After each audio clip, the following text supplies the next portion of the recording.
തിന്നാൻ കിട്ടുമ്പോൾ എല്ലാം കൂടെ ഒരുമിച്ചാന്ന് കേട്ടിട്ടുള്ളൂ. അതും നമ്മൾ ആഗ്രഹിച്ചിരിക്കുമ്പോൾ ചിലപ്പോൾ ഒന്നും കിട്ടൂല അല്ലേ.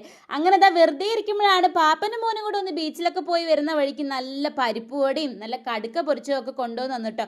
ആ കണ്ടപ്പോൾ ആഹാ അടിപൊളി എന്ന് വെച്ചാൽ അതൊക്കെ എടുത്ത് നല്ലൊരു കടി കടിച്ചുകൊണ്ടിരിക്കുമ്പോഴാണ് നമ്മുടെ ഏട്ടനാണെങ്കിലോ ഫ്രൂട്ട് സലാഡ് ഉണ്ടാക്കാൻ വേണ്ടിയിട്ട് ഫ്രൂട്ട്സും ഐസ്ക്രീമും ഒക്കെ കഴിച്ച് വന്നത് കേട്ടോ. അപ്പോൾ ദാ ഫ്രൂട്ട്സ് ഒക്കെ കട്ട് ചെയ്തു, അതിൻ്റെ കൂടെ നമുക്ക് പരിപ്പ് വടയും കടുക്ക പൊരിച്ചതും കൂടെ ഉണ്ട് കേട്ടോ. നല്ല കോമ്പിനേഷൻ ആണല്ലേ.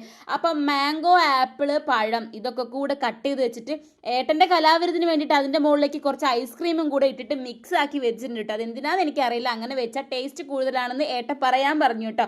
എന്നിട്ട് ഇതാ നല്ല അടിപൊളി ക്ലാസ്സിലേക്ക് ആദ്യം തന്നെ ഒരു സ്കൂപ്പ് നമ്മൾ ഐസ്ക്രീം ഇട്ടിട്ട് അതിൻ്റെ മുകളിലേക്ക് പിന്നെ നമ്മൾ കട്ട് ചെയ്ത് വെച്ചിരിക്കുന്ന ഫ്രൂട്ട്സ് ഒക്കെ നന്നായിട്ട് അങ്ങോട്ട് മിക്സ് ചെയ്യുക. നിങ്ങളുടെ കയ്യിലുള്ള ഫ്രൂട്ട്സിനനുസരിച്ച് നിങ്ങൾ ഇട്ടോളൂ കേട്ടോ.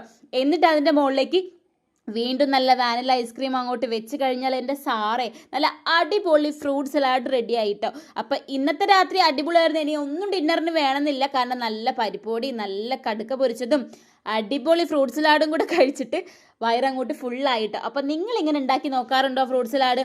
നമുക്ക് എല്ലാ ഫ്രൂട്ട്സും കൂടി ഇതിൻ്റെ കൂടെ ഇട്ട് കഴിക്കുമ്പോൾ ഒരു പ്രത്യേക രസമാണ് കേട്ടോ. അപ്പം ബൈ ഗൈസ്, ഞാനിത് കഴിച്ച് തീർക്കട്ടെ.